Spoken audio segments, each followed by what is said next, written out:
എല്ലാ അടുക്കളത്തോട്ടത്തിലുള്ള ഒരു സംഗതിയാണ് ഈ കാണുന്ന കറിവേപ്പ് എന്ന് പറയുന്നത്. അതേപോലെ തന്നെ ഏറ്റവും അധികം കർഷകർ പരാതി പറയുന്ന ഒരു സാധനം കൂടിയാണ് കറിവേപ്പ്. എത്ര വെച്ചിട്ടും കറിവേപ്പ് പിടിക്കുന്നില്ല, കറിവേപ്പിന് മുഴുവൻ കേടാണ്. അപ്പോൾ ഇന്നത്തെ വീഡിയോയിൽ നമ്മൾ പറയാൻ പോകുന്നത് കറിവേപ്പ് വളർത്തുമ്പോഴുള്ള 1-2 ടിപ്സുകളാണ്. അപ്പോൾ ഒന്നാമത്തെ കാര്യം, എനിക്കുണ്ടായ ഒരു അനുഭവം ഞാൻ പറയാം. അപ്പോൾ ഞങ്ങൾ ഈ ജൈവ കൃഷി പഠിക്കുമ്പോൾ ഞങ്ങളെ പഠിപ്പിക്കുന്ന ഒന്നാമത്തെ കാര്യം, ഏതൊരു വിളയെക്കുറിച്ച് പഠിക്കണമെങ്കിലും ആ വിള പ്രകൃതിയിൽ എവിടെയാണോ ഏറ്റവും നാച്ചുറലായിട്ട് സ്വാഭാവികമായിട്ട് വളരുന്നത് അവിടെ ചെല്ലുക. അവിടുത്തെ മണ്ണെടുത്ത് പരിശോധിച്ച് കഴിഞ്ഞാൽ നമുക്ക് മനസ്സിലാകും ആ ചെടിക്ക് എന്താ വേണ്ടതെന്ന്. ഒരു ഉദാഹരണം പറഞ്ഞു കഴിഞ്ഞാൽ, തെങ്ങ് ഏറ്റവും നന്നായിട്ട് വളരുന്നത് ലക്ഷദ്വീപിലാണ്. അപ്പോൾ ലക്ഷദ്വീപിൽ ചെന്നിട്ട് അവിടുത്തെ മണ്ണെടുത്ത് ടെസ്റ്റ് ചെയ്താൽ നമുക്ക് മനസ്സിലാകും എന്താണ് ഒരു തെങ്ങിന് ഏറ്റവും അധികം വേണ്ടതെന്ന്. അങ്ങനെ ഞങ്ങളൊരു പഠന യാത്ര നടത്തിയപ്പോൾ ഒരു കൃഷിത്തോട്ടത്തിൽ ചെന്നപ്പോൾ അവിടെ കുറേ സ്ഥലത്ത് കറിവേപ്പുണ്ട്. അപ്പോൾ ചില സ്ഥലത്തൊക്കെ കറിവേപ്പ് വളരെ മുരടിച്ച് ചെറിയ കറിവേപ്പായിട്ട് നിൽക്കുന്നു. പക്ഷേ അപ്പുറത്ത് കുറച്ച് മാറിയിട്ട് ഒരു സ്ഥലത്ത് കറിവേപ്പ് ഭയങ്കരമായിട്ട് തഴച്ച് വളർന്നു നിൽക്കുന്നു. അപ്പോൾ ഞങ്ങൾ ഈ നോളജ് വെച്ചിട്ട് എന്താണ് അവിടുത്തെ പ്രത്യേകത എന്ന് അറിയാൻ അവിടെ ചെന്ന് നോക്കിയപ്പോൾ അവിടെ ഒരു കോഴിക്കൂട് പൊളിച്ചിട്ട് അതിൻ്റെ തകരം എല്ലാം കൂടെ ചുവട്ടിൽ എടുത്തിട്ടിട്ട് അത് മുഴുവൻ ദ്രവിച്ച് കിടക്കുകയാണ്. അപ്പോൾ ഞങ്ങൾക്കൊരു കാര്യം മനസ്സിലായി, കറിവേപ്പിന് ഇരുമ്പിൻ്റെ അംശം വളരെ ആവശ്യമാണ്. ശരിക്കും കറിവേപ്പിലയിൽ ഇരുമ്പിൻ്റെ അംശം ഉണ്ടെന്ന് നമുക്കറിയാം അല്ലേ. അപ്പോൾ സ്വാഭാവികമായിട്ടും കറിവേപ്പ് വളരുന്ന മണ്ണിൽ ഏറ്റവും കൂടുതലായിട്ട് നമ്മൾ ഇരുമ്പിൻ്റെ അംശം കൊടുക്കണം. ഇരുമ്പയിരിൻ്റെ അംശമുള്ള മണ്ണാണെങ്കിൽ കറിവേപ്പ് നന്നായിട്ട് വളരും. അല്ലെങ്കിൽ ഇതുപോലെ തന്നെ എന്തെങ്കിലും തുരുമ്പോ അല്ലെങ്കിൽ തുരുമ്പിച്ച സാധനങ്ങളോ നമുക്ക് കറിവേപ്പിൻ്റെ ചുവട്ടിൽ കൊടുക്കാൻ പറ്റിയാലും കറിവേപ്പ് അതിഗംഭീരമായിട്ട് വളരും. അതേപോലെ തന്നെ കറിവേപ്പ് നട്ട് വളർത്തുന്ന ചെറിയ പ്രായത്തിൽ ഏറ്റവും അധികം ശ്രദ്ധിക്കേണ്ടത് ഒരു 6 മാസത്തേക്ക് അതിൽ നിന്ന് ഇല നുള്ളാൻ പാടില്ല.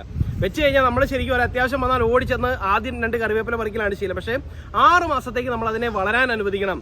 ആകെപ്പാടെ ചെയ്യേണ്ടത് കുറച്ച് ഹൈറ്റ് ആയി കഴിയുമ്പോൾ അതിൻ്റെ തുമ്പ് നുള്ളി വിട്ട് കഴിഞ്ഞാൽ, പ്രത്യേകിച്ചും ഗ്രോ ബാഗിലോ ബക്കറ്റിലോ ഒക്കെയാണ് വളർത്തുന്നതെങ്കിൽ തുമ്പ് നുള്ളി പ്രൂൺ ചെയ്ത് വിട്ട് കഴിഞ്ഞാൽ കൂടുതൽ ശിഖരങ്ങളോടുകൂടി കൂടുതൽ പടർന്നുണ്ടാകാനായിട്ട് നമുക്ക് സഹായിക്കും.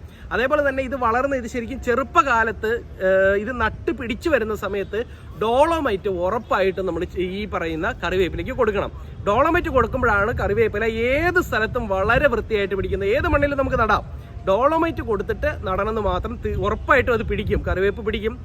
പിന്നെ സ്വാഭാവികമായിട്ടും വേറെ കൂടുതൽ വളങ്ങളുടെ ഒന്നും ആവശ്യമില്ല. കുറച്ച് ചാണകമോ കമ്പോസ്റ്റോ അങ്ങനത്തുള്ള നൈട്രജനുള്ള എന്തെങ്കിലും വളങ്ങൾ കൊടുത്തു കഴിഞ്ഞാൽ കറിവേപ്പ് വളരെ നന്നായിട്ട് വളരെ നന്നായിട്ട് വളരുന്നുണ്ടാവും. അതേപോലെ തന്നെ കറിവേപ്പ് വളരുമ്പോൾ കൊടുക്കേണ്ട ഏറ്റവും പ്രധാനപ്പെട്ട ഒരു കാര്യമാണ് നമ്മുടെ വീട്ടിലേക്ക് ഇറച്ചി കഴുകുന്ന, മീൻ കഴുകുന്ന വെള്ളം.